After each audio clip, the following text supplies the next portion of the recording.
আসসালামু আলাইকুম ওয়া রাহমাতুল্লাহি ওয়া বারাকাতুহু।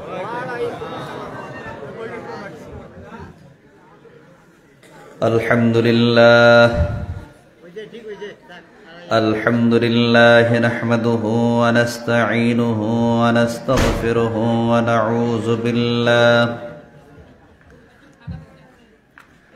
نعوذ بالله من شرور أنفسنا ومن سيئات أعمالنا من يهد الله فلا مضل له ومن يضلله فلا هادي له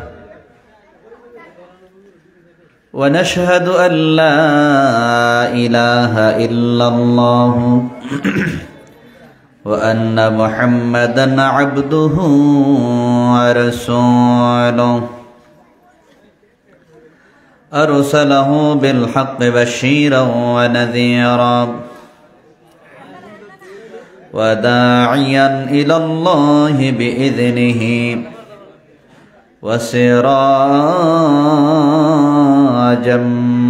منيرا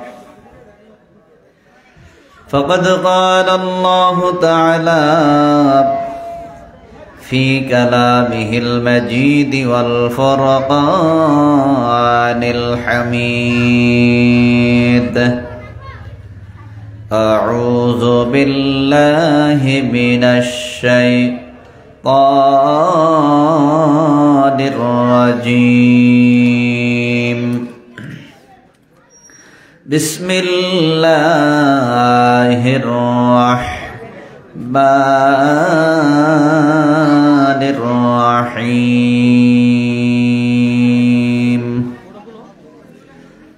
وما أرسلناك إلا رحمة للعالمين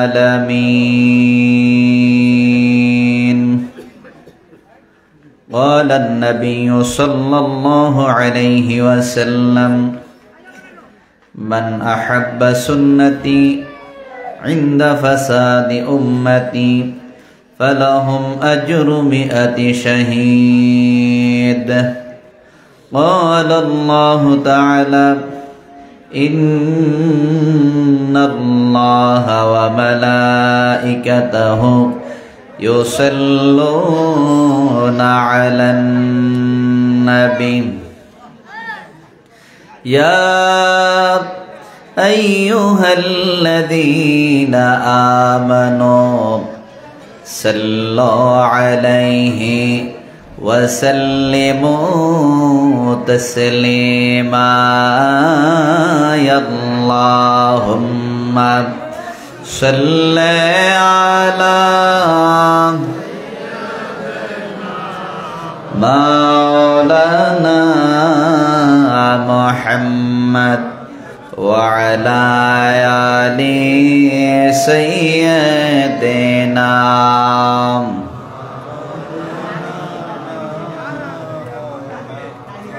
এমন দেশে যাবি রে মন যে দেশের নাই ঠিকানা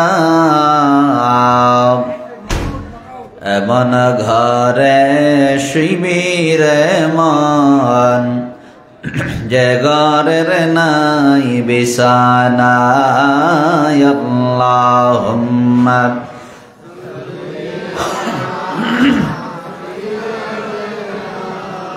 مولانا محمد وعلى آل سيدنا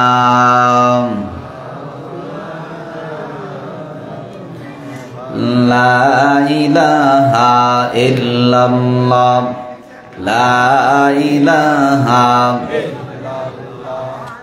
لا إله إلا الله لا إله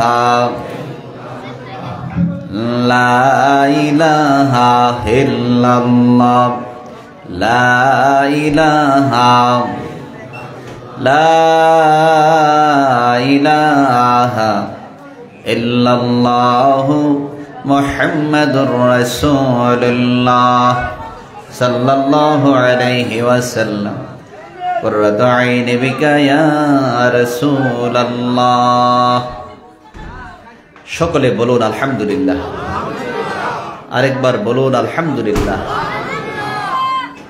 মহান আল্লাহ পাকের নিকট লাখ কোটি শুকরিয়া, যেই মহান আল্লাহ পাক আপনাকে আমাকে আজকে এই মদিনার জামাত কামাল্লা দরবার শরীফের প্রতিষ্ঠাতা রাহবার আমিরে শরীয়ত মাহতাবে তরিকত পীর কামেল শাহ সুফি আলহাজ হযরত মাওলানা মুহাম্মদ হাবিবুর রহমান খন্দকার পীর সাহেব রহমাতুল্লাহ আলাইহির স্মরণে বার্ষিক ইসালে সোয়াবের মাহফিল মরহুম আফসারউদ্দিন মিয়ার বাড়িতে এমন একটি সুন্দর পরিবেশে বেহেশতের বাগানে আসার এবং বসার মতো যে তৌফিক দান করেছেন, আল্লাহ পাকের নিকট শুকরিয়া আদায় করে আরেকবার বলি আলহামদুলিল্লাহ। আজকের মাহফিলে বহু উলামায়ে কেরাম তাশরীফ এনেছেন। আমার আগে অত্যন্ত সুন্দর আলোচনা করতেছিলেন আলহাজ হযরত মাওলানা মহসিন কবির ইউসুফী সাহেব ঢাকা, এবং আরও বহু উলামায়ে কেরাম সন্ধ্যা থেকে নিয়ে এতক্ষণ যাবত আলোচনা করেছেন। সার্বিক তত্ত্বাবধানে জনাব মোহাম্মদ মনিরুজ্জামান মিয়া সাহেব, মাহফিল পরিচালনায় জনাব মোহাম্মদ লিপু মৃদা সাহেব, এবং বিশেষ করে এই এলাকার ছোট বড় গণ্যমান্য ব্যক্তিবর্গ, আজকের এই মাহফিলে যারা বসে আছেন, যারা শোনার জন্য এসেছেন, প্রত্যেকের প্রতি আমার পক্ষ থেকে আন্তরিক মোবারকবাদ। এমন একটি বরকতপূর্ণ মাহফিলে আপনাকে আমাকে আসার এবং বসার মতো যে তৌফিক দান করেছেন, এটা আল্লাহ পাকের একটা খাস রহমত। আল্লাহর রহমত ছাড়া কোনো ব্যক্তি ভালো কাজ নেক কাজ করতে পারে না। আল্লাহ যাদেরকে ভালোবাসেন, যাদেরকে মায়া করেন, তাদেরকেই ভালো কাজ করার মতো আল্লাহ পাক সুযোগ করে দেন, যেমন সুবহানাল্লাহ। তাই আল্লাহ পাকের নিয়ামতের শুকরিয়া আদায় করা, আল্লাহ পাকের নিয়ামতের শুকরিয়া আদায় করা, সকল মানুষ কি নিয়ামতের শুকরিয়া আদায় করতে পারে?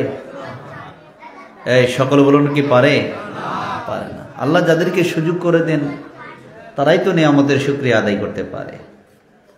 আর নিয়ামতের শুকরিয়া যারা আদায় করবে, আল্লাহ তাদের নিয়ামত আরো বাড়ায় দিবেন। আল্লাহ বলছেন, লা ইন শাকারতুম লা আযীদান্নাকুম ওয়া লা ইন কাফারতুম ইন্না আযাবি লাশাদীদ। আল্লাহ বলেন, বান্দা তুমি যদি নিয়ামত পেয়ে নিয়ামতের শুকরিয়া আদায় করো, আল্লাহ নিয়ামত আরো বাড়ায় দিবেন। আর নিয়ামত পেয়ে তুমি যদি অস্বীকার করো, তোমার জন্য রয়েছে কঠিন শাস্তি, আযাব। আল্লাহ নিয়ামত কিভাবে বাড়ায় দেন দেখেন তো। আপনাদের এই সাদারচর অথবা এই নরসিংদী, পলাশ, এই আশেপাশে আপনাদের মধ্যে অনেকে একই দোকানদার আছেন, যেমন কাপড় ব্যবসা করে। একজন ব্যবসা করে লাভবান হয়, আরেকজন ব্যবসা করে তার পুঁজি সহ শেষ হয়ে যায়। কি বলেন, ঠিক না? দোকান কিন্তু একটাই, একই বাজারে কাপড়ের দোকান আপনারও আছে, আপনার আরেক ভাইয়েরও আছে। একজন লাভবান, আরেকজন কি ক্ষতিগ্রস্ত। তাহলে বুঝা গেল আল্লাহ পাক যদি কাউকে নিয়ামত দেয়, আপনি চেষ্টা করতে পারবেন, কিন্তু আল্লাহর রহমত না থাকলে আপনি কখনো লাভবান হইতে পারবেন না। এই জন্য সকল কাজের জন্য সাহায্য চাইতে হবে কার কাছে? সকল বলেন কার কাছে? আল্লাহর কাছে। আল্লাহ, আমি ভালো কাজের জন্য, ব্যবসাটা কি হালাল? ব্যবসাটা কি আল্লাহ বলছেন, দুনিয়ার যত সম্পদ আছে এর মধ্যে 100 ভাগের মধ্যে 80% মানে 80% সম্পদই হলো ব্যবসার মধ্যে। কিসের মধ্যে? ব্যবসার মধ্যে। মানুষ দেখেন না, ব্যবসা করে অনেক লাভবান হয়ে যায়, ধনাঢ্য হয়ে যায়, কিন্তু চাকরি করে মাস শেষে বেতন পেয়ে কত টাকা লাভ করতে পারবে? তাহলে ব্যবসাটা যদি হালাল ভাবে হয়, যদি ন্যায়সঙ্গত হয় আল্লাহ ওই ব্যবসার মধ্যে কি দিয়ে দিবেন? বরকত দিয়ে দিবেন। যেমন সুবহানাল্লাহ। আর এই হালাল ভাবে যখন চলবেন, এই জন্য আল্লাহ পাক বলেন তুমি যদি নিয়ামত পেয়ে নিয়ামতের শুকরিয়া আদায় করো আল্লাহ নিয়ামত বাড়াই দিবেন। মুসা আলাইহিস সালামের জমানায় ধনী মানুষ, সবচেয়ে ধনী, সবচেয়ে গরিব, দুই ব্যক্তি মুসা আলাইহিস সালাম যখন তুর পাহাড়ে আল্লাহর সঙ্গে কথা বলেন, তখন মুসা আলাইহিস সালামকে ডাক দিয়ে বললেন, ধনী ব্যক্তিটা বললেন, ও মুসা, তুমি তো আল্লাহর সাথে কথা বলো, তো আল্লাহকে বলো আমার তো অনেক সম্পদ, এমন কি কাজ আছে যে কাজটা করলে আমার সম্পদ কমে যাবে? যেমন সুবহানাল্লাহ। হাঁটতেছেন, দেখতেছেন মরুভূমির মধ্যে একজন মানুষ তার লজ্জা নিবারণ করার জন্য বালু দিয়ে সে লজ্জা নিবারণ করে শুয়ে আছে। ওই ব্যক্তিটা মুসা আলাইহিস সালামকে বলতেছেন, আল্লাহ পৃথিবীতে এত সম্পদ মানুষকে দিচ্ছেন, আমার কিছুই নাই, আল্লাহকে বলো আমি কি কাজ করলে আমার সম্পদ বাড়বে? জোড়া সুবহানাল্লাহ। একজন কি কাজ করলে কমবে, আরেকজনের কি কাজ করলে বাড়বে। এখন দুইজন মুসা আলাইহিস সালামের কাছে বলে দিলেন। মুসা আলাইহিস সালাম তুর পাহাড়ে যাই আল্লাহর সাথে কালাম করলেন, কথা বললেন। মুসা আলাইহিস সালাম তো তুর পাহাড়ে যাইয়া আল্লাহর সঙ্গে কথা বলতে, তুর পাহাড়ের উপর একটা খেজুর গাছ, এই খেজুর গাছের সামনে দাঁড়াইয়া কথা বলেন, খেজুর গাছ থেকে আওয়াজ আসে। সুবহানাল্লাহ। খেজুর গাছ থেকে কি আসে? আওয়াজ আসে। খেজুর গাছের সামনে দাঁড়ায় দাঁড়ায় কথা বলেন। এমন সময় ডাক দিয়ে বলতেছেন, আল্লাহ আমার তো দুইটা প্রশ্ন করছেন। একজন প্রশ্ন করছেন কি কাজ করলে তার সম্পদ কমবে, আরেকজন বলছেন কি কাজ করলে তার সম্পদ কি বাড়বে। তখন আল্লাহ বলে দিলেন, যার সম্পদ বেশি তাকে বইল সে যেন আমার শুকরিয়া আদায় না করে, সে যেন আমার শুকরিয়া আদায় না করে। আর যার সম্পদ কম তাকে বলো যে অবস্থায় আছে ওই অবস্থায় যেন আমার শুকরিয়া আদায় করে। দেখেন তো ওই অবস্থায় শুকরিয়া আদায় করাটা কি সহজ না কঠিন? সকলে বলেন সহজ না কঠিন? অনেক কঠিন। দেখেন আপনি 3 দিন 4 দিন যাবৎ খাবার খাইতে পারেন না, আরেকটা লোক খাবারের অভাব নাই, সে অনেক খাওয়া, টাকা পয়সার অভাব নাই, সে যদি ঘুমায়ও থাকে পুরা মাস যদি রোজগার নাও করে তারপর টাকার পয়সার তার কি নাই? অভাব নাই। আরেকটা লোক সারাদিন পরিশ্রম করে দিনে এনে দিনে খায়, একদিন যদি অসুস্থতার কারণে শুয়ে থাকে তার পরিবার পরিজন খাওয়া দাওয়া তার কষ্ট হয়ে যায়, তার খাওয়া দাওয়া কি হয়ে যায়? কষ্ট হয়ে যায়। এই লোকটা আল্লাহর শুকরিয়া আদায় করা আর যার অভাব নাই ওই লোকটা শুকরিয়া আদায় করা কি সমান? সকল সমান নাকি? তার ভিতরে চিন্তা হইব, আল্লাহ খালি আমার বিপদে ফেলায়, আমি অসুস্থ হইয়া থাকি, আমার অসুস্থ, আমার টাকা পয়সা নাই, আমারে দেয় না, যেই জিনিসটা ধরি এটার মধ্যেই বিপদে ভরি। কি বল ঠিক না? এই মানুষটা শুকরিয়া আদায় করা অনেক কঠিন। এখন মুসা আলাইহিস সালাম যখন এই জবাব নিয়ে আসছেন, ধনী ব্যক্তি প্রশ্ন করলেন, আল্লাহ কি বলছেন? আল্লাহ বলছেন তুমি যদি শুকরিয়া আদায় না করো আল্লাহ তোমার সম্পদ কমাই দিবেন। অর্থাৎ এই লোকটার একটা স্বভাব হয়ে গেছে, যে কোনো কাজ করতে শুরু করতে বিসমিল্লাহ, কাজ করতে কি পড়ে? বিসমিল্লাহর বরকত আসেনি? হ্যাঁ, সকলের বরকত আছে কিনা? আমরা মাদ্রাসায় 7ম 8ম শ্রেণীতে মনে হয় একটা গল্প পড়েছিলাম, হাদিসের একটা গল্প দিয়েছিলেন। এক দুষ্ট মানুষ, কি মানুষ? আরবিতে গল্পটা ছিল। এক দুষ্ট মানুষ, তার বিবি পরহেজগার মানুষ, তার বিবি কি পরহেজগার, আল্লাহওয়ালা, ইবাদত বন্দেগী করেন, কিন্তু লোকটা খুবই নামাজ কালাম ইবাদত বন্দেগীর মধ্যে নাই। তো বিবি যেই কোনো কাজ করতেই বিসমিল্লাহ করে কাজ করে। বিবি যখন কাজ শুরু করেন কি করে? বিসমিল্লাহির রহমানির রহিম করে কাজটা করেন, আল্লাহর নামে শুরু করলাম। খাবার খাইতে বিসমিল্লাহ, কাজ শুরু করতে বিসমিল্লাহ, তো এই যে বিসমিল্লাহির রহমানে পাঠ করে, এখন যেই লোকটা ইবাদত বন্দি করে না, হের সামনে যখন বিসমিল্লাহ করে, হের শুধু রাগ হয়। হের কি হয়? কার কি খালি কুদুর ভরে ভরে একটা একটা পাঠ করে বিসমিল্লাহ বিসমিল্লাহ, ব্যাপারটা কি? তো তার ভিতর একটা দুষ্ট চিন্তা আসলো, আচ্ছা দেখি তাকে একটু টেস্ট করি। মনে করেন কিছু টাকা পয়সা নিয়ে বিবির কাছে দিচ্ছেন, এই টাকাটা তুমি রাখো, টাকাটা তুমি কি করো, রাখো। তো দেওয়ার পরে তখন তো ব্যাংক নাই, আলমারি নাই, সিন্দুক নাই, কিচ্ছু নাই। তো ঘরের মধ্যে ওই কিছু লটকানো পাতিল, লটকানো কি এই পাতিল দেওয়া আছে, রশি দিয়ে লটকানো আছে। ওই মহিলা করছে কি বিসমিল্লাহির রহমানির রহিম পাতিলের মধ্যে রেখে দিচ্ছেন। কি কইয়া বিসমিল্লাহির রহমানির রহিম কইয়া পাতিলের মধ্যে রাখছেন। রাখার পরে এত চাই রয়েছেন যে কই রাখে দেখি। যেই মাত্র মহিলা রেখে তার কাজে চলে গেছেন, উনি করছে কি ওইখান থেকে পাতিল থেকে টাকাটা সরাইয়া আরেক জায়গায় রেখে দিচ্ছেন। আরেক জায়গায় কি করছেন, রেখে দিচ্ছেন, অথবা নিজে নিয়ে গেছেন। নিয়ে যাওয়ার পরে কয়েকদিন পরে আয়সা বলতেছেন, বিবি তোমার কাছে না কিছু টাকা পয়সা দিচ্ছিলাম, টাকাটি দাও।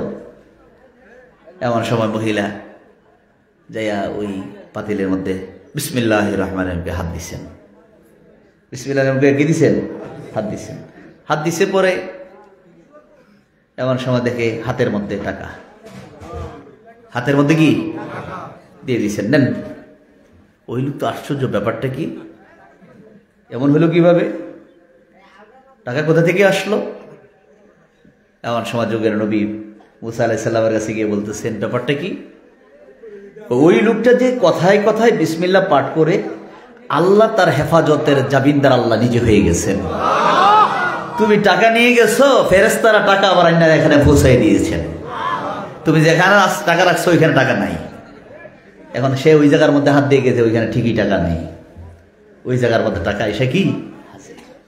বিসমিল্লাহর বরকত আসেনি? সকল আছে কিনা? নবীজি ফরমান, আমি যখন মেরাজের রাত্রে জান্নাতগুলো ঘুরতেছিলাম, তো জান্নাতের ভিতরে জান্নাতের 4টা নহর।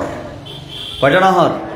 আল্লাহ কোরআনের মধ্যে বলছেন, জান্নাতুন তাজরি মিন তাহতিহাল আনহার, জান্নাতের মধ্যে প্রবাহিত নহরগুলা প্রবাহিতমান আছে। এখন এই নহরগুলা কোথায়? নবীজি যখন জান্নাতে ঘুরতেছিলেন আল্লাহকে ডাক দিয়ে বলেন, আল্লাহ এই নহরগুলার উৎপত্তি কোথায়, শেষ কোথায়? এই কথা বলা আমার মাত্র জিব্রাইল আমিনকে বললেন, ভাই জিব্রাইল এগুলোর শুরু কোথায়, শেষ কোথায়? আপনি আল্লাহর কাছে বলেন, আল্লাহ আপনাকে শুরুটাও দেখাই দিবেন, শেষটাও দেখাই দিবেন, বলে দিবেন। তোমরা সুবহানাল্লাহ। এমন সময় জান্নাতের ভিতরে শুরুটা কোথায়? জান্নাতের ভিতরেই আল্লাহ পাক নবীকে এমন এক জায়গায় নিয়ে গেলেন, বিশাল এক গম্বুজ, সাদা ইয়াকুত পাথরের গম্বুজ, এত বড় গম্বুজ। নবীজি ফরমান, সারা পৃথিবীর মানুষগুলো যদি এই গম্বুজের উপরে উঠে পিপিলিকার মতো মনে হবে। কিসের মতো? পিপিলিকার মতো মনে হবে, এত বড় গম্বুজ। এত বড় গম্বুজের ভিতরে নবী যখন ঢুকলেন, আমি যখন বিসমিল্লাহ পাঠ করলাম, দরজা খুলে গেল। কি পাঠ করছেন? বিসমিল্লাহ পাঠ করছেন। এমন সময় তাকায় দেখে এত বড় গম্বুজের 4 কোণার মধ্যে বিসমিল্লাহর মিম দিয়ে পানি বের হচ্ছে, রহমানের আল্লাহ শব্দের লাম দিয়ে মধু বের হচ্ছে, রহমান শব্দের মিম দিয়ে শারাবান তাহুরা উত্তম পানি বের হচ্ছে, রাহিমের মিম দিয়ে দুধ বের হচ্ছে। এইভাবে 4টা নহরের 4টা পানি ওই বিসমিল্লাহির রহমানির রহিম দিয়ে বের হচ্ছে। জোরে সুবহানাল্লাহ। এমন সময় নবীজি বললেন, আল্লাহ এই পানিগুলো কারা পান করবে? যারা বেশি বেশি বিসমিল্লাহ পাঠ করবে, আল্লাহ তাদেরকে জান্নাতের ভিতরে এই নহরের পানি পান করায় দিবেন। এটা কোরআনের 114টা সূরার মধ্যে 113টা সূরার প্রথমে কি আছে? কি আছে? বিসমিল্লাহির রহমানির, এইটার বরকত আছে কিনা? বরকত আছে কিনা? এখন মুসা আলাইহিস সালামের কাছে এসে ওই ধনী ব্যক্তি বললেন, হুজুর কি করতে হবে? আল্লাহ বলছেন, তুমি আল্লাহর শুকরিয়া যদি কমায় দাও তাহলে তোমার সম্পদ কি হবে? কমে যাবে। সম্পদ কি হবে? এখন ধনী ব্যক্তি বললেন, আমি আল্লাহর শুকরিয়ার মধ্যে এত মজা পাইছি, এত স্বাদ পাইছি, কিন্তু আমি এটা ছাড়তে থাকতে পারবো। আমার অজান্তেই আমার জবান থেকে বের হয়ে যায়, বিসমিল্লাহ বের হয়ে যায়, আশ্চর্য জিনিস দেখলে সুবহানাল্লাহ বের হয়ে যায়, কোন নিয়ামত পাইলে আলহামদুলিল্লাহ চলে আসে। নবী ফরমান, বড় বান্দা বান্দি যদি আল্লাহ নিয়ামতের শুকরিয়া আদায় করে, আল্লাহ পাক তার নিয়ামত আরো বাড়ায়া দেন। আল্লাহ নবী ফরমান, যে ব্যক্তি পাঠ করবে সুবহানাল্লাহ আলহামদুলিল্লাহ, হাদিসের মধ্যে প্রমাণ, সুবহানাল্লাহ ওয়ালহামদুলিল্লাহ তামলাআনে মিজান, জোড়া সুবহানাল্লাহ। আল্লাহ নবী ফরমান, সুবহানাল্লাহ ওয়ালহামদুলিল্লাহ কালিমা দুইটা ছোট, এই কালিমাটা যারা পাঠ করবে হাশরের ময়দানে তার মিজানের পাল্লা আল্লাহ নেক দিয়া পরিপূর্ণ করে দিবেন। কি দিয়া আল্লাহ নেক দিয়া পরিপূর্ণ করে দিবেন। সুবহানাল্লাহ আলহামদুলিল্লাহ কালিমাটা ছোট, এই কালিমাটা যারা পাঠ করবে হাশরের ময়দানে তামলাআনে পরিপূর্ণ করে দিবেন। তামলাআনে এই দুইটা কালিমা পরিপূর্ণ হয়ে যাবে। মিজান মানে মিজানের পাল্লা। ওই সময় নেকের দাম দুনিয়াতে হলো টাকার দাম। দুনিয়াতে কিসের দাম? দুনিয়াতে টাকার দাম। যার টাকা আছে তার মূল্য আছে। আমি কারো ছোট করার জন্য বলি না। যদি লেখাপড়া কম হয়, টাকা পয়সা যদি বেশি থাকে, তার দুনিয়ার সম্মান বেশি, ঠিক না? দুনিয়ার মানুষ তাকে ইজ্জত করে, দুনিয়ার যে জিনিসটা চলে, এই সম্পদটা তার কাছে আছে, এই সম্পদটা তার কাছে থাকার কারণে দুনিয়ার মানুষগুলা তাকে সম্মান করে, দুনিয়ার মানুষগুলা তাকে ইজ্জত করে, দুনিয়ার মানুষগুলা তাকে সম্মানের চোখে দেখে, কেন ওই লোকটা অনেক টাকাওয়ালা, পয়সাওয়ালা, সম্পদওয়ালা, তার সম্মান আছে, মানুষ তাকে ইজ্জত করে। দুনিয়ার জিনিসগুলা, দুনিয়ার সম্পদ তার কাছে থাকার কারণে, কিন্তু হাশরের ময়দানে তো টাকার কোনো মূল্য নাই। তো আছে নাকি? আল্লাহ বলেন, বান্দা আমি তোমাকে টাকা দিলাম, পয়সা দিলাম, সবকিছু আমি তোমাকে দিলাম, তুমি আমাদের কি দিবা? টাকা পয়সা তুমি আমাদের দিলে কি কোনো লাভ হবে নাকি? আল্লাহর টাকা দিলে লাভ হইব? আল্লাহ বলে, আমি তো তোমার দিলাম। দুনিয়ার জমিনে দেখো কত টাকাওয়ালা মানুষ ছিল। আল্লাহ বলে, আমি তোমাদের মধ্যে কাউকে সম্পদওয়ালা বানাই, আবার কাউকে সম্পদ ছিনে আনি, ধনী থেকে গরিব বানাই, গরিব থেকে ধনী বানাই। এই ক্ষমতাকার বান্দার কাছে যদি ক্ষমতা থাকতো, তাহলে দুনিয়ার কোন ধনী মানুষ গরিব হতো না। হইতো নাকি? ধনী মানুষ তো গরিব হইতো না, যে আমি তো টাকাওয়ালা হয়েছি, আমার টাকা নেই কে? অনেকে আছে বাবা ছেলেকে অনেক টাকা দিয়ে দেয়, কিছুদিন পরে ছেলে টাকাগুলো ধরে রাখতে পারে না। আমার অনেকের আছে বাবা কিছুই দিয়ে যায় নাই, বাবা দোয়া করে গেছে, আল্লাহ তাকে ধনী বানাই দিচ্ছে। এরকম হয় না? এই জন্য আল্লাহ পাক বলেন, ওয়াতুইজ্জু মান তাশা ওয়া তুযিল্লু মান তাশা। আল্লাহ বলেন, আমি ইজ্জতের মালিক, আমি আল্লাহই ইজ্জতের মালিক। আমি আল্লাহ যাকে ইজ্জত দেই, পৃথিবীর কোনো মানুষ তাকে বেইজ্জতি করতে পারে না। আর আমি আল্লাহ যদি তাকে বেইজ্জতি করি, পৃথিবীর কেউ তাকে ইজ্জত দিতে পারে না। যেমন আপনার নবী আমার নবীকে ইজ্জত দিয়েছেন কে? সকলে বলুন কে? আল্লাহ বলে, আমি আমার নবীকে ইজ্জতওয়ালা করে জমিনে পাঠিয়েছি। নবীর নামটার মধ্যে প্রশংসা, নবীর নামের মধ্যে ইজ্জত। নবীর নাম হলো মুহাম্মদ, মানে অধিক প্রশংসিত। সুবহানাল্লাহ। আল্লাহ পাক বলেন, আমি আমার নবীকে ইজ্জতওয়ালা করে জমিনে পাঠাইলাম। দুনিয়ার কেউ কোনো মানুষ যদি নবীকে বেইজ্জতি করতে চায়, নবীকে বেইজ্জতি করতে পারবি না, বরং সে বেইজ্জতি হয়ে আসতে হবে, ঠিক না বেটি? যেমন আবু জেহেল নবীর সঙ্গে নবীকে বেইজ্জতি করতে গিয়ে বললেন, ও মুহাম্মদ সাল্লাল্লাহু আলাইহি সাল্লাম, তুমি যদি নবী হও, বিভিন্ন সময় বিভিন্ন প্রেক্ষাপটে নবীর কাছে গিয়ে কথা বলতেন, প্রশ্ন করতেন, নবীকে আটকানোর জন্য, নবীর কি করার জন্য? আটকানোর জন্য, বিপদে ফেলানোর জন্য। আল্লাহ পাক বলেন, নবী, আবু জেহেল আপনাকে আটকাইবে? আমি আল্লাহ না স্বয়ং আপনার সঙ্গে আছি। আর সুবহানাল্লাহ, নবীর সাথে আছে কে? হিজরতের রাত্রে যখন হিজরত করে গারে শহরের মধ্যে সময় হযরত আবু বকর সিদ্দিক রাদিয়াল্লাহু তাআলা বলেন, মক্কার কাফেররা নবীকে তালাশ করতে করতে গায়ে সরে চলে গেলেন। গায়ে সরে যাওয়ার পরে ওই গুহার ভিতরে নবীজি এবং হযরত আবু বকর সিদ্দিক রাদিয়াল্লাহু তাআলা দুইজন গুহার ভিতরে। আবু জেহেল গুহার মুখের উপরে দাঁড়াইয়া নবীকে তালাশ করে, গুহার উপরে পাথরের মধ্যে দাঁড়াইয়া সে নবীজিকে তালাশ করতেছে।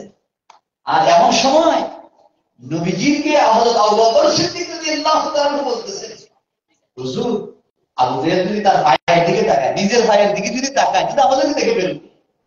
সে যদি তার নিজের ভাইয়ের দিকে তাকায়, তাহলে আমাদেরকে দেখে ফেলবে।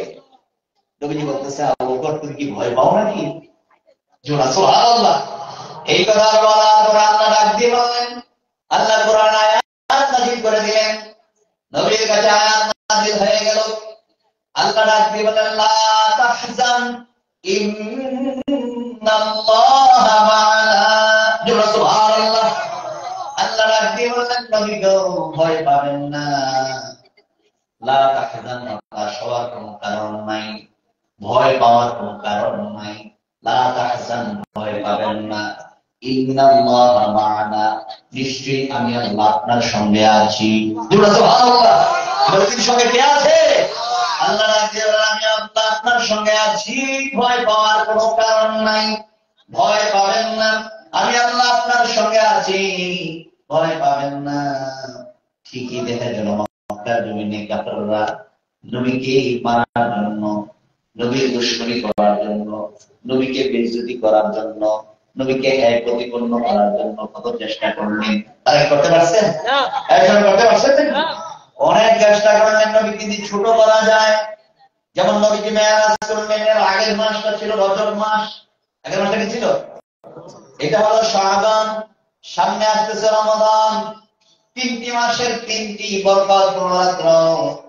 রজব মাসে নবীর মেরাজ, শাবান মাসে লাইলাতুল বারাত, রমজান মাসে লাইলাতুল কদর। জোড়া সুবহানাল্লাহ। এক রাত্র 1000 মাসের চেয়ে উত্তম। এক রাত্রকে লাইলাতুল কদরি খায়রুম মিন আলফি শাহর। এক রাত্র 1000 মাসের চেয়ে উত্তম বলেছেন। জোড়া সুবহানাল্লাহ। আর রজবের চাঁদ যখন উঠতো, নবী দোয়া শিখাইছে, তোমরা দোয়া করবে, আল্লাহুম্মা বারিক লানা ফি রজব ওয়া শাবান ওয়া বাল্লিগনা রমাদান। জোড়া সুবহানাল্লাহ। আল্লাহ বলছেন তোমরা দোয়া করবে, আল্লাহ রজব এবং শাবান বরকতময় করে দাও, বাল্লিগনা আমাদেরকে পৌঁছায় দাও রমাদান, রমজান মাসে। জোড়া সুবহানাল্লাহ।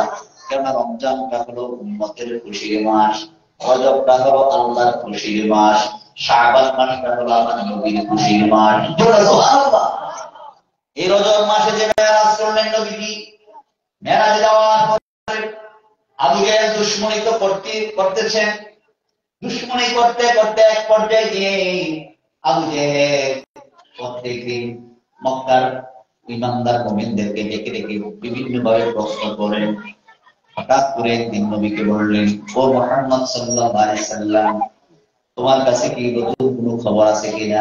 নবী বললেন, হ্যাঁ, একটা নতুন খবর আছে, যে খবরটা তুমি জীবনে শোনো নাই, কোন নবী রাসূলদের দ্বারাও ঘটে নাই। তো কি ঘটে নাই বলো না।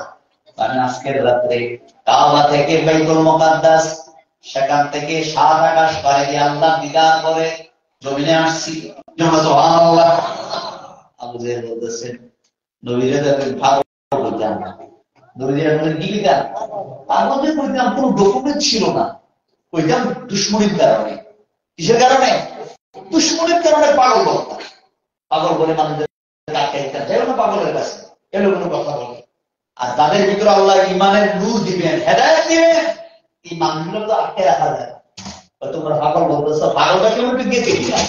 তো নবীজির সুন্দর নুরানি চেহারা মোবারক, যে চেহারার দিকে তাকায় থাকলে তাকাই থাকতেই মন চায়, যে চেহারার দিকে তাকাই গেলে দুনিয়ার সব ভুলে যায়, সব কিছু ভুলে গিয়ে নবীর চেহারার দিকে তাকালে থাকতেই মন চায়। এই সুন্দর চেহারা লোক তো পাগল হতে পারে না। এই মানুষগুলো নবীর নুরানি চেহারা দেখে কালিমা পড়ে মুসলমান হয়ে যায়। সুবহানাল্লাহ। নারে তাকবীর, নারে রিসালাত, মদিনার জামাত, মদিনার জামাত, কামাল্লাহ দরবার শরীফ। জিন্দাবাদ পীর মুর্শিদ কেবলা পীর মুর্শিদ কেবলা জিন্দাবাদ জিন্দাবাদ রাসূল সাল্লাল্লাহু আলাইহি ওয়াসাল্লামের সুন্দর চেহারার দিকে তারা তাকায় থাকে কি সুন্দর চেহারা ইউসুফ আলাইহিস সালাম সুন্দর আমার নবীও সুন্দর ইউসুফ আলাইহিস সালামের সুন্দর যদি তাকাইয়া মানুষের চোখ জোড়ায় আর মা আয়েশা সিদ্দিকা রাদিয়াল্লাহু তাআলা বলছেন আমার নবীর দিকে যারা তাকায় তাদের চোখ না চোখ জোড়ায় অন্তর জোড়ায় আর অন্তরের মধ্যে শান্তি চলে আসে নবীর চেহারা দিকে তাকায় তো আলী দিয়ে বলছেন আমি তো সবসময় পাগল বলতাম কিন্তু ডকুমেন্ট ছিল না আজকে যেই কথা বলছে পাগল হওয়ার জন্য এটাই যথেষ্ট পাগল হওয়ার জন্য এটাই কি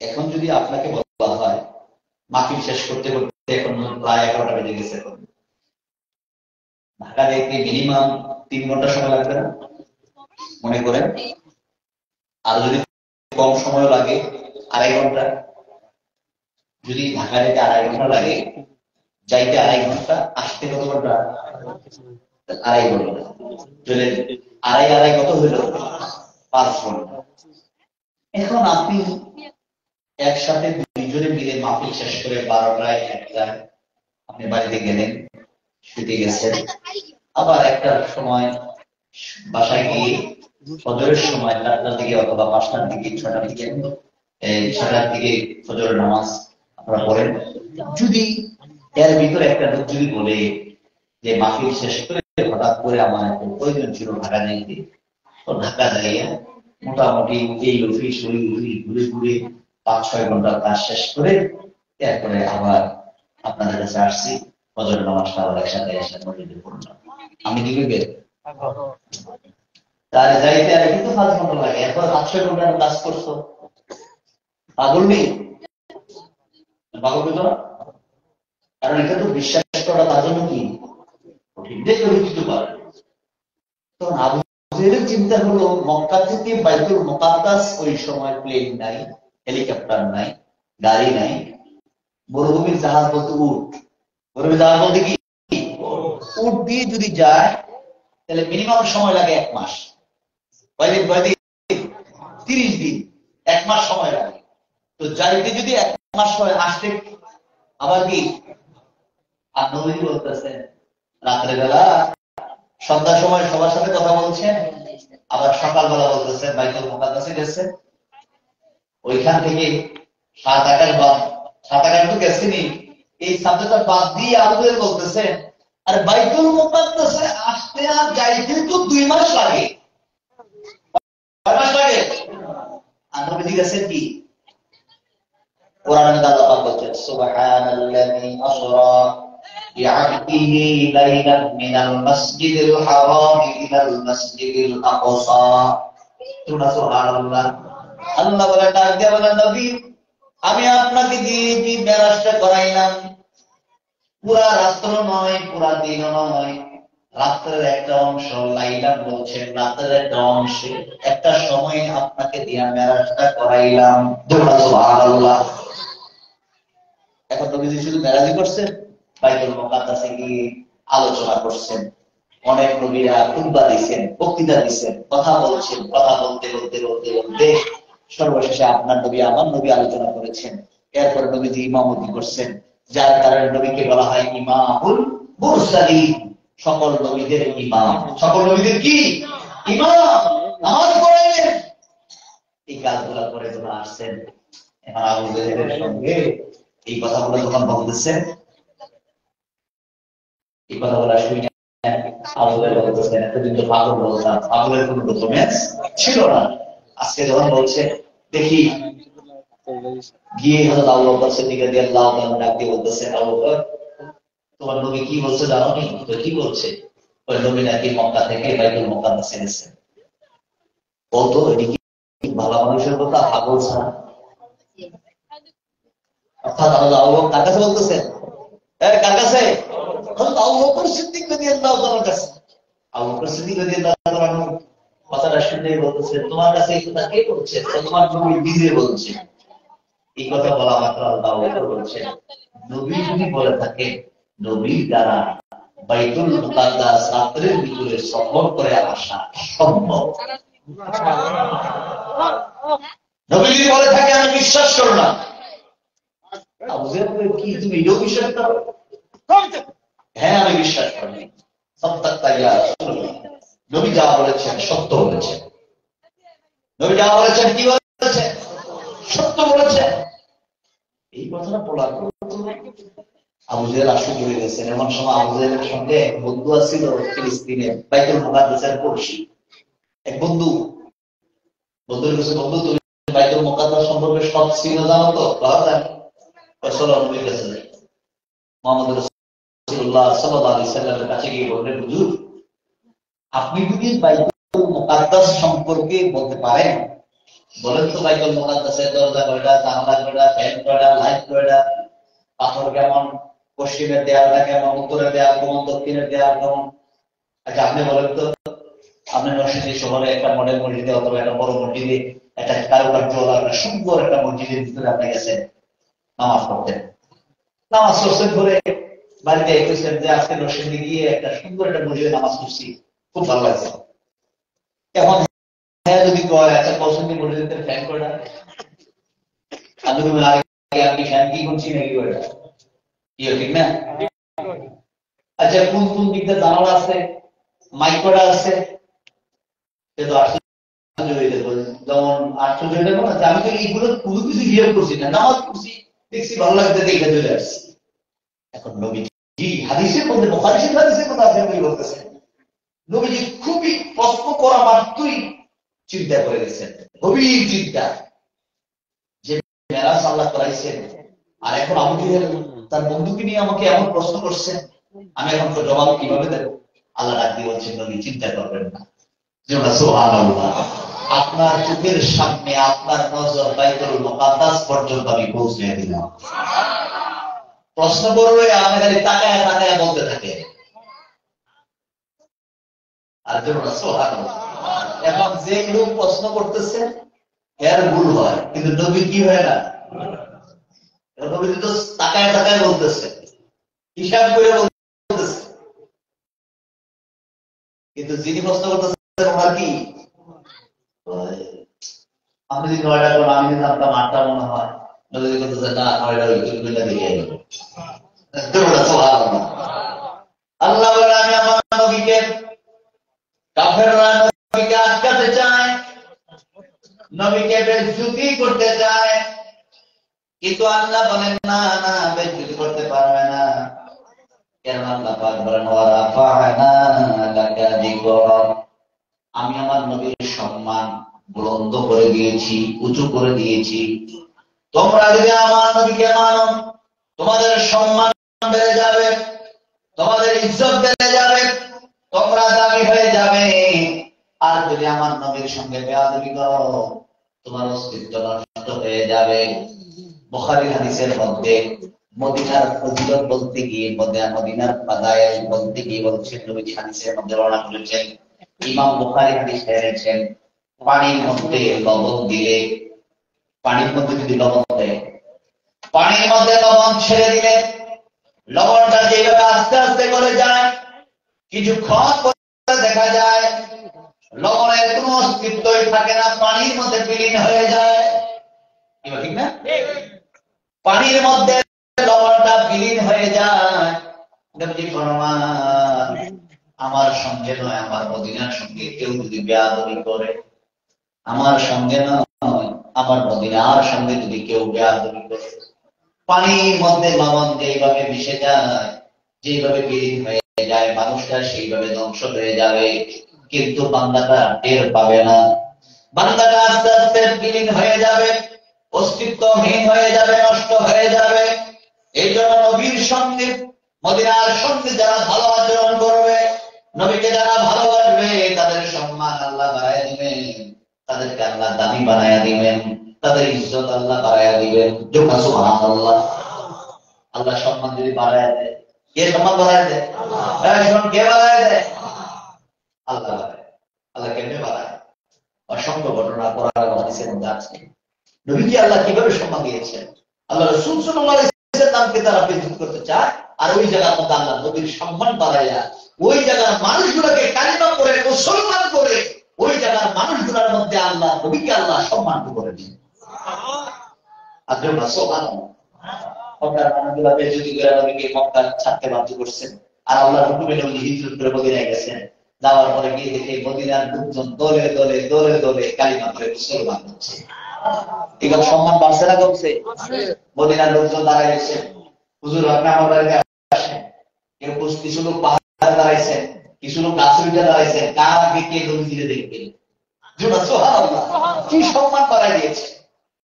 নবীজির সম্মান কিভাবে বাড়াই দিলেন?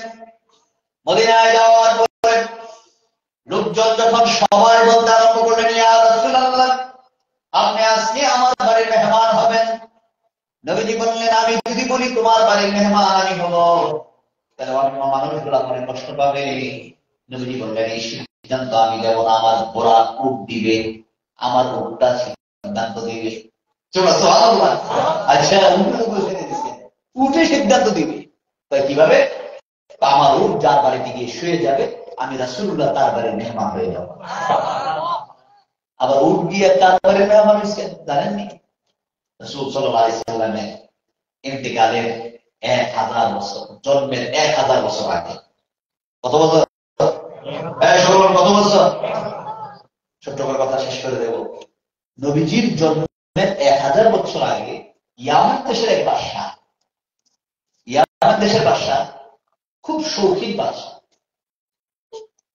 তিনি তবাউল হামিরি নামে এক বাদশা, তিনি সফর করার জন্য বের হয়েছেন। তার টাকা পয়সা কোনো কিছুর অভাব নাই, সম্পদের অভাব নাই, শৌখিনতার অভাব নাই। তিনি চিন্তা করলেন, আমার তো টাকা পয়সার অভাব নাই, দেশে দেশে শুধু ইয়ামেন দেশে থাকি, এত টাকা পয়সা আছে, আমি একটু সারা পৃথিবীতে একটু ঘুরে ঘুরে দেখি না। এখন ঘুরে ঘুরে দেখার জন্য একটা সফরের নিয়োগ করলেন। এই সফর অবস্থায় তিনি কি করলেন, তার দিকে সঙ্গী দিলেন 12,000 আলেম, 12,000 ডাক্তার, 12,000 জ্ঞানী, এইভাবে 12,000 পণ্ডিত, 12,000 বিজ্ঞানী, এমন করতে করতে প্রায় 1.25 লক্ষ মানুষ নিয়ে, সংখ্যাটা কম না বেশি?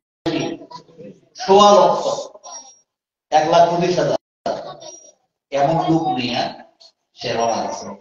এখন 1.25 লাখ মানুষ যদি একসাথে রাস্তায় বের হয়, তাহলে রাস্তার আশেপাশে যত মানুষ আছে তারা কি আর ঘরে থাকে না, দেখার জন্য বের হয়ে যায়? সবাই দেখার জন্য বের যায়। ব্যাপার, এত মানুষ কই যায়? ইয়ামেন দেশের বাদশা সফরে বেরিয়েছে, ছোট বড় পুরুষ মহিলা নারী পুরুষ সব মিলিয়ে তাকে দেখার জন্য বের হয়ে যায়। কেমন বাদশা?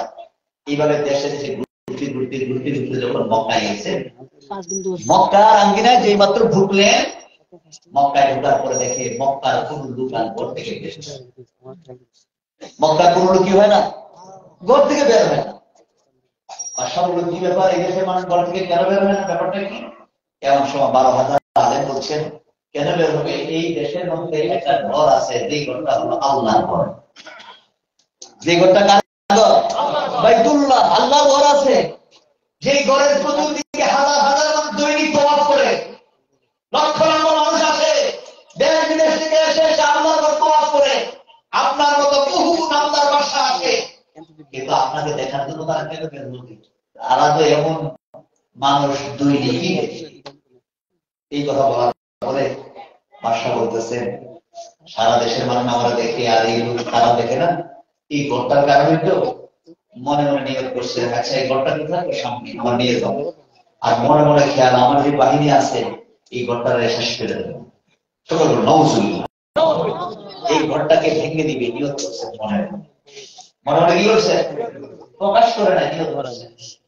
নিয়োগ করতে দেরি, নাকে মুখে দুর্গন্ধ, নাক থেকে পানি পড়তেছে, মুখ থেকে পানি পড়তেছে, আর সামনে যেতে পারতেছে না, ঘোড়ার উপরে বসে থাকতেও পারতেছে না। কিছুক্ষণের মধ্যে ঘোড়া থেকে জমিনের মধ্যে পড়ে গেছে। জমিনের মধ্যে কি হয়েছে? পড়ে গেছে। এখন ওনার সফর সঙ্গী যে আলেম ওলামারা আছেন, ডাক্তাররা আছেন, জ্ঞানীরা আছেন, বিজ্ঞানীরা আছেন, চিকিৎসকরা আছেন, দার্শনিকরা আছেন, সবাই সবার মতো বাদশা অসুস্থ হয়ে গেছে, চিকিৎসার জন্য পেরেশান হয়ে গেছে।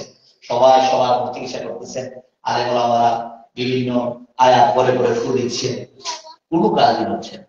এমন সময় 12,000 আলেমদের ভিতরে তিনি পণ্ডিত, তিনি বললেন, বাদশা আমার মনে হয় আপনি মনে মনে একটা খারাপ চিন্তা করছেন।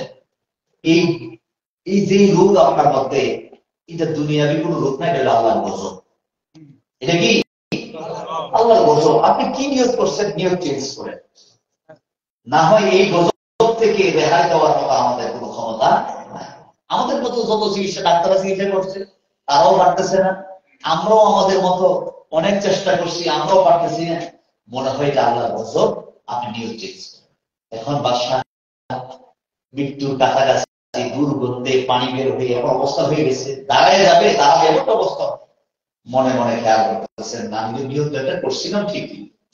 কেউ নিয়ত করছে না? তাই সবাই নিয়ত করছে না? আল্লাহর ঘর আব্রাহা বাদশা সূরা কিলের মধ্যে আলাম তারা কাইফা ফাআলা রাব্বুকা বিআসহাবিল ফিল, আল্লাহ বলেন দেখেন নাই আমি আব্রাহা বাদশার লোক কি ব্যবহারটা করছি। আব্দুল মুত্তালিবের কাছে আব্রাহা বাদশা গিয়ে বলতেছে কাবাগর হস্তি বাহিনী নিয়ে আসছি, কাবার বাংলা। এখন আব্দুল মুত্তালিব হইল কাবার মুতাআল্লিম। কাবার কি মুতাআল্লিম, মানে কাবার দায়িত্বে আছেন। এখন এই কথা বললে মনে হয় আব্দুল মুত্তালিব বলবে আব্রাহা বাদশা তুমি কাবাগর বাহিনী না, অনুরোধ করবে, এই চিন্তা তার ভিতরে খেয়াল। কিন্তু আব্দুল মুত্তালিব বলতেছেন না, আমি এই কাজ করবো না। তোমার লোকজন যে কাবার আঙ্গিনে আসছেন, আমার 10টা উট ছিল, 10টা কি আছে উট ঘোড়া ছিল, তারা কি করছে এই উট ঘোড়া গুলা ছিনতাই করে তারা নিয়ে গেছে। আমি আমার ঘোড়া এবং উট গুলা তালাশ করতে তোমাদের কাছে আসছি, আমি কাবাগরের সুপারিশ করতে আসছি না। কারণ আপনার বাসা চিন্তা করছে তুমি না কাবার মুতাআল্লিম, তুমি কাবাগরের ব্যাপারে কিছু বলবো না? না, আমি কাবাগরের ব্যাপারে কিছু বলবো না, আমি দায়িত্বে আছি ঠিক, কিন্তু কাবাগরের মালিক স্বয়ং আল্লাহ। যিনি যেই ঘরের মালিক উনি ওই ঘর হেফাজত করবেন, আমি শুধু দেখে রাখি। এই ঘর হেফাজতের দায়িত্ব আল্লাহ নিজে স্বয়ং করেন। আল্লাহ কি করছেন, আবাবিল পাখি দিয়া, ছোট্ট পাখি, মুখের মধ্যে বোটের মতো এক দানা, দুই পায়ের মধ্যে দুই দানা পাথর, 3টা পাথর নিয়ে পাখি উপর দিয়ে উড়ে, আর পাখি পাথর ছাড়ে হাতি সহ বাহিনী সহ গোস্ত শরীর থেকে খুঁড়ে খুশে খুশে সবগুলা মাটির মধ্যে ঢেলে যাচ্ছে। এই ক্ষমতাটা এটা বললাম আবাবিল বাহিনীর কাহিনী। ওই বাদশা মনে মনে নিয়োগ করছে কাবাগর ভাঙবে, ভাঙতে কি পারবে? সবাই পারবে নাকি? চেষ্টা করছে, মনে মনে নিয়োগ করছেন যে গজব শোয়া থেকে উঠতে পারে না। এখন আলেমরা বলতেছেন নিয়োগ চেঞ্জ করেন, নিয়োগ পাল্টা। নিয়োগ কি করেন? নিয়োগ পাল্টা। এবার মনে মনে নিয়োগ করছে আল্লাহ যদি সুস্থ হই, কাবাগরটারে আমি রেশমি কাপড় দিয়া সুন্দর করে গিলাপ লাগাই। বাংবদুর কোথায় সুন্দর করে আমি সাজাই। আর কাবার আঙ্গিনা যারা তওয়াফ করতেছে তাদেরকে আশরাফি স্বর্ণ মুদ্রা আমি দান করি। এখন যারা কাবার আঙ্গিনায় আছে, এই কথাটা শুধু বলছেন, বাদশা থেকে নাকের পানি বন্ধ, মুখের দুর্গন্ধ বন্ধ, আস্তে আস্তে সুজা হয়ে দাঁড়ায় গেছে, লাভ দিয়া দাঁড়াইয়া সুজা দাঁড়াইয়া সুন্দর করে দাঁড়ায় গেছেন। আলেমরা খুশি, সবাই খুশি। হ্যাঁ ঠিক আছে, নিয়ত চেঞ্জ করছে। মনে হয় কি নিয়ত করছিলেন? চলো কাবার কাছে যাই। সুবহানাল্লাহ। কাবার আঙ্গিনায় যাইয়া যারা তওয়াফ করতেছিলেন তাদেরকে আশরাফি স্বর্ণ মুদ্রা দান করতে আরম্ভ করলেন। সর্বপ্রথম কাবা ঘরের গিলাফ ওই বাদশা তাবাউল হামিদি নামে বাদশা, ইয়ামেন দেশের বাদশা, কাবা ঘরের গিলাফটা লাগাইয়া দিলেন। লাগানোর পরে কাবার আঙ্গিনায় তওয়াফ শেষ করে তারা যখন চলতে আরম্ভ করলেন মদিনার দিকে, কোন দিকে? সফর শেষ করে প্রায় 1.5 লক্ষ অনুসারীদেরকে নিয়ে যখন মদিনার দিকে রওনা করতে আরম্ভ করলেন, এমন সময় যে ঘটনা বলতেছিলাম, ঘটনাটা হলো নবীজির জন্মের 1000 বছর আগে। কত? 1000 বছর আগে যখন মদিনার মধ্যে প্রবেশ করলেন, মদিনা ঘুরে যখন বাদশা চলে যেতে আরম্ভ করলেন, 12,000 আলেম দিয়ে বললেন বাদশা আমরা এই দেশে ছাড়বো না, এই দেশে আমরা থাকবো। কেন যাবে না? আমরা বিভিন্ন কিতাবের মাধ্যমে জানতে পারলাম আখির নবী দুজাহানের বাদশা নবী হুজুর নূর সাল্লাল্লাহু আলাইহি সাল্লাম এই মদিনার জমিনে আগমন করবেন, ওই মদিনায় তিনি থাকবেন। এই মদিনা হবে নবীজির আবাসস্থল, এই জায়গার মধ্যে নবীজি থাকবেন। সুবহানাল্লাহ। এই জমিন আমরা ছাড়তে পারি না, এই জমিনের মধ্যে আমরা থাকবো। এই জমিনের মধ্যে আমরা কি, এই কথা বলা মাত্র 12,000 আলেমের কথা শুনে বাদশা চিন্তায় পড়ে গেলেন। কিছুক্ষণ আগে মনে মনে খেয়াল করেছিলাম, মনে মনে খারাপ চিন্তা করার কারণে যে গজব আমার উপরে আসলো, আর এখন যদি আমি আবার তাদেরকে বাধা দিই, জানি না কি বিপদ চলে আসে। তখন তিনি বললেন, না, বাধা দেওয়া যাবে না, তোমরা যদি থাকতে চাও থাকো, থাকার ব্যবস্থা আমি করে দিই। 12,000 আলেমকে থাকার ব্যবস্থা করে দিলেন। শুধু তাই নয়, নবীর কথা বলা মাত্র নবীর জন্য একটা কামরা করলেন, আবার একটা চিঠি দিয়ে বললেন, ওই 12,000 আলেমের যিনি মুরব্বী ছিলেন তাকে ডাক দিয়ে বললেন, আমি একটা চিঠি লিখে দিলাম, তুমি যদি নবীকে পাও চিঠিটা নবীর হাতে উঠে দিবা। তুমি যদি না পাও তোমার ছেলেকে ওসিয়ত করবে, তোমার ছেলে যেন নবীর কাছে পৌঁছে দেয়। তোমার ছেলে যদি না পায় তার ছেলেকে বলবে। এইভাবে ক্রমান্বয়ে বলে যাবে, যেই সময় নবীজি আসবেন তিনি যেন আমার চিঠিটা নবীজির হাতের মধ্যে উঠাইয়া দেন। সুবহানাল্লাহ। এই ওসিয়ত করে বাদশা চলে গেলেন, 12,000 আলেম হয়ে গেলেন। 12,000 আলেমের পাশে ওই কামরার রুম যে তৈরি করে রাখলেন নবীর জন্য, ওই সময় নবী যখন 1000 বছর পরে মক্কার জমিন ছেড়ে হিজরত করে যখন মদিনায় গেলেন, ওই যে কথাটা আমরা বলেছিলাম, নবী যখন মক্কা ছেড়ে মদিনায় হিজরত করে গেলেন, যাওয়ার পরে নবী বললেন, আমার উট যেখানে যাবে আমি রাসূলুল্লাহ ওই ঘরের মেহমান হয়ে যাব, ওই ঘরের মধ্যে আমি থাকবো। ওই উট যাইতে যাইতে ওই মদিনার মধ্যে নবীর জন্য যে কামরা করেছেন, ওই কামরার কাছে গিয়ে উটটা হয়ে গেছে। ওই সময় কামরার দায়িত্বে ছিলেন আবু আইয়ুব আনসারী রাদিয়াল্লাহু তাআলা আনহু। ওই সময় উনি দায়িত্বে ছিলেন এই রুমের, আবু আইয়ুব আনসারীর বাড়িতে। ওই বাড়ির পাশে ওই রুমের ভিতরে নবীর যখন উটটা থেমে গেল, এখন সকল মানুষ খুশি হয়ে গেল, আবু আইয়ুব আনসারীর কপাল খুলে গেছে। নবীজি দরজার মধ্যে যেই মাত্র দাঁড়াইলেন, দাঁড়িয়ে বলতে আরম্ভ করলেন, ও আবু আইয়ুব আনসারী, ও আবু আইয়ুব আনসারী, বাদশা যে একটা চিঠি দিয়েছেন, চিঠিটা কোথায়? চিঠিটা আমারে দাও। আর বলুন না সুবহানাল্লাহ। ওই চিঠির মধ্যে লেখা ছিল, ইয়া রাসূলুল্লাহ, আমি আপনাকে পাই নাই, আলেমদের জবান থেকে শুনেছি আপনি মদিনায় এখানে আসবেন। আমি যদি পাইতাম আমি আপনার হাতে হাত দিয়ে কালিমা পড়ে মুসলমান হয়ে যেতাম। যেহেতু আমি পাই নাই, কিন্তু আমি মনে মনে নিয়ত করে ফেলেছি, আমি আপনার উপর ঈমান এনে ফেলেছি। সুবহানাল্লাহ। নবীজি চিঠি হাতে নিয়ে বললেন, তওবা ওয়া আমি অত্যন্ত ভাগ্যবান, এই লোকটা আমার উপরে আমি আসার আগে মনে মনে নিয়ত করে ফেলেছে। সুবহানাল্লাহ। তাহলে বোঝা গেল উটটা দরবারে গিয়ে থেমে গেলেন। মক্কার মানুষগুলো নবীজির সঙ্গে কি আচরণ করলেন, মদিনায় যাওয়ার পর আল্লাহ পাক নবীকে কি সম্মান দিলেন? সম্মান দিচ্ছেন কে? এই জন্য আল্লাহ পাক বলেন, আমি আল্লাহ যদি কাউকে সম্মান দেই, পৃথিবীর কোন মানুষ তাকে বেইজ্জতি করতে পারে না। আল্লাহ যদি কাউকে বেইজ্জতি করেন, হাজার মানুষ চেষ্টা করো তাকে ইজ্জত দিতে পারে না। ঠিক না বেঠিক? এই জন্য আমরা যদি আল্লাহ ওয়ালা রাসূলের পথে চলি, আমরা যদি ঈমান আনি, তাহলে সম্মান আমাদের বাড়াই দিবেন কে? আল্লাহ পাক বলেন, তুমি যদি ঈমানদার হও, তুমি যদি মুমিন হও, তুমি যদি মুত্তাকিন হও, তুমি যদি পরহেজগার হও, তোমাকে সাহায্য করা আমি আল্লাহর জন্য হক হয়ে যায়। এই জন্য আল্লাহ পাক কোরআনের ভাষায় বলেন, ওয়া কানা হাক্কান আলাইনা নাসরুল মুমিনিন। সুবহানাল্লাহ। আল্লাহ পাক বলেন, তুমি যদি মুমিন হও, তোমাকে সাহায্য করা আমি আল্লাহর জন্য হক হয়ে যায়। এই জন্য আল্লাহ এবং রাসূলের পথে যারা চলে, রাসূলকে যারা ভালোবাসে, রাসূলের পথে যারা চলে, তাদের সম্মান আল্লাহ বাড়ায় দেন। কে বাড়ায় দেন? আল্লাহ পাক বলেন, আবু বকরের সম্মান কে বাড়ায় দিয়েছেন? খলিফাতুল মুসলিমিন ওমরের সম্মান কে বাড়ায় দিয়েছেন?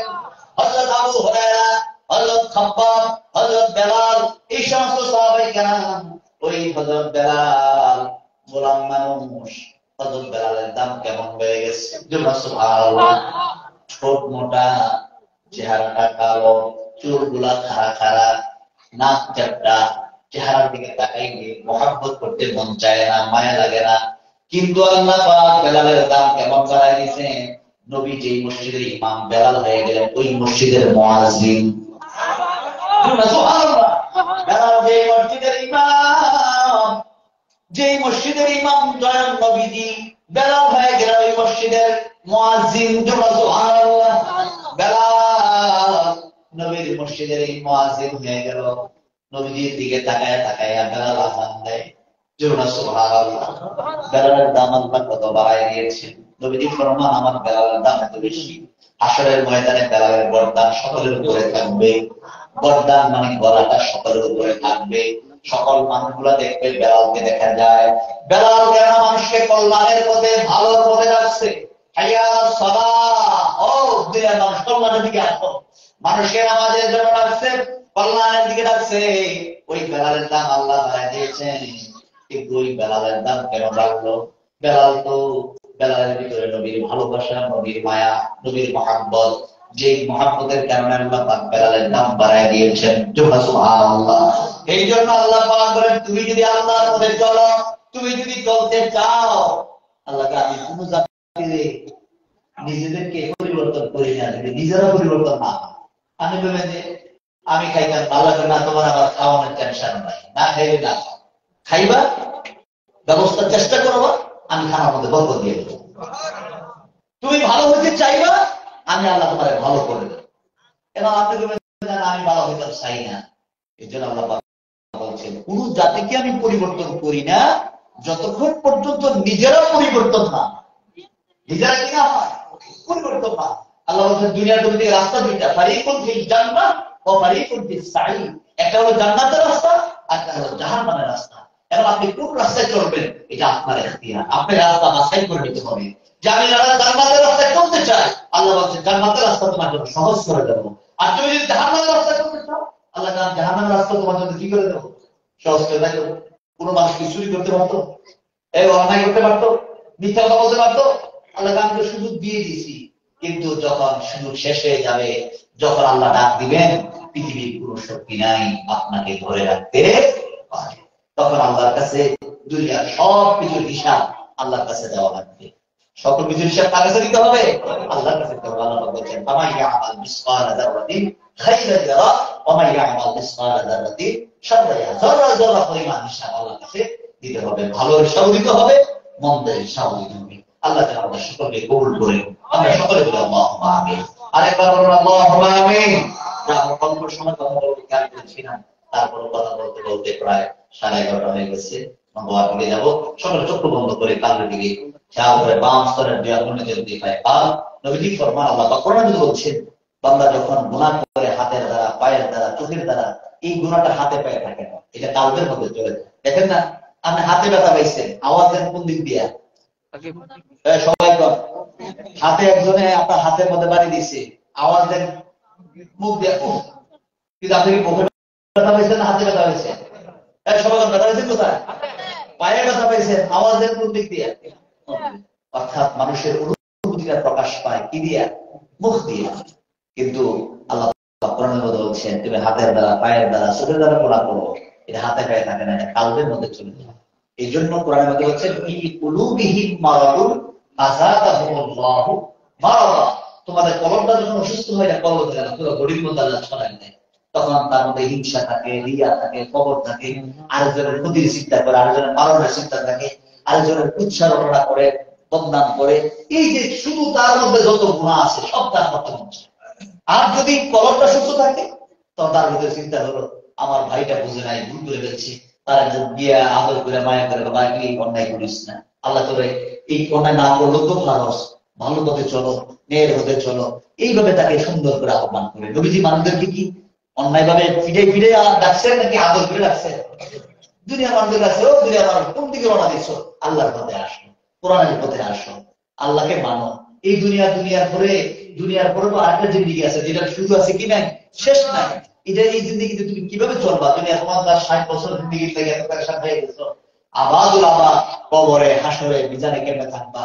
কবরের কথা, হাসরের কথা, মিজানের কথা, বুলসারের কথা, জান্নাতের কথা, জাহান্নামের কথা, এই কথাগুলো বলে বলে মানুষকে কি করছে? আহ্বান করছেন, মানুষগুলা নবীজির ডাকে কি দিয়েছেন? সাড়া দিয়েছেন। আল্লাহ যেন আমাদের সকলকে মানুষকে কল্যাণের পথে ডাকার মতো তৌফিক দান করেন। আমরা সকলে মিলে আল্লাহুম্মা আমিন। সকলে চক্ষু বন্ধ করে তাবলিগ খেয়াল করে বসেন। এবং আল্লাহ রাসূল সাল্লাল্লাহু আলাইহি ওয়াসাল্লাম কোরআনের বাণীর মধ্যে বর্ণনা করেছেন, ইয়াউমা লা ইয়ানফাউ মালুন ওয়ালা বানুন ইল্লা মান আতাল্লাহ বিকলবিন সালিম।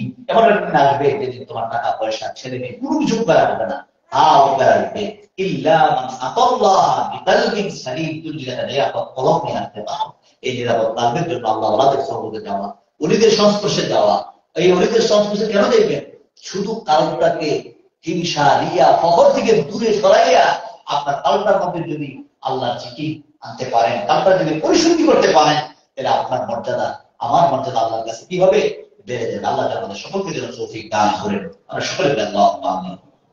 সকলে তওবা খেয়ালে চোখ বন্ধ করে কালবে দিয়ে খেয়ালে বাম স্তরে রিয়ার নিজের দিকে কালবে দিয়ে খেয়াল করে চোখ বন্ধ করে বসেন আর আল্লাহর কাছে বিনয় কান্দারা পাঠ করা আস্তাগফিরুল্লাহ রাব্বি মিন কুল্লি যামবিন ওয়া আতুবু ইলাইহি লা হাওলা ওয়ালা কুওয়াতা ইল্লা বিল্লাহিল আলিয়্যিল আযীম। চোখের পানি ফেলে কাঁদেন আল্লাহ, আল্লাহ গুনাহ করছি, ভুল করছি আল্লাহ, আমি আর বাকি জীবনে গুনাহ করব না। আল্লাহর কাছে বলতে শরম নাই, চোখের পানি ফেলে কাঁদেন আল্লাহ, গুনাহ করছি, ভুল করছি আল্লাহ, নিজের উপর নিজে জুলুম করছি। আজকে যদি মরে যাই আমার কবরে কি উপায় হবে?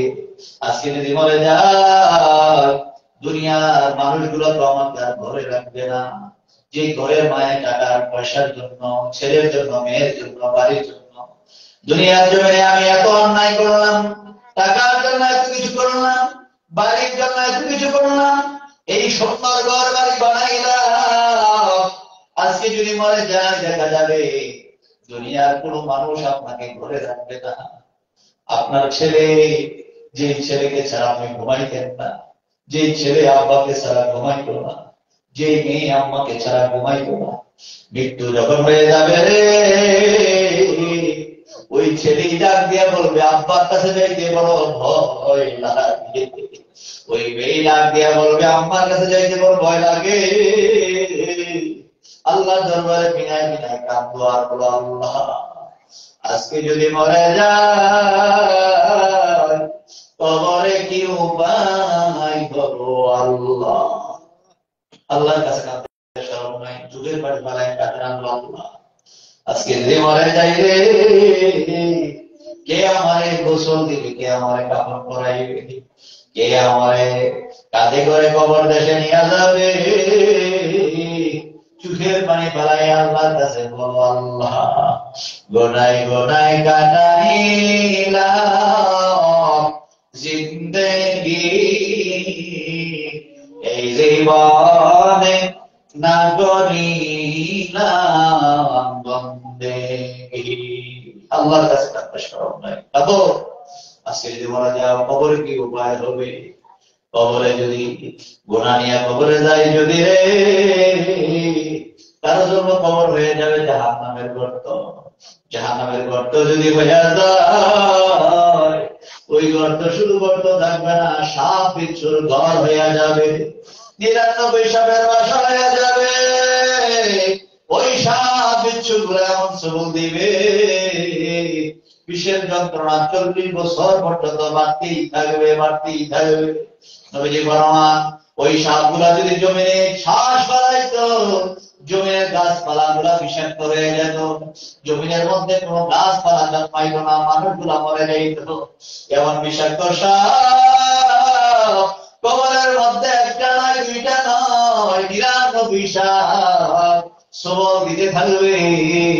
চোখের পানি ফেলায় কাঁদো আল্লাহ, আল্লাহ কবরে কি উপায় হবে? এই জন্য বলা হয় কবরেরই আযাব যদি বান্দা দেখিত, গরবারিসা রিয়ারে পাগল হইত, সবে গানবে গর্জ মারবে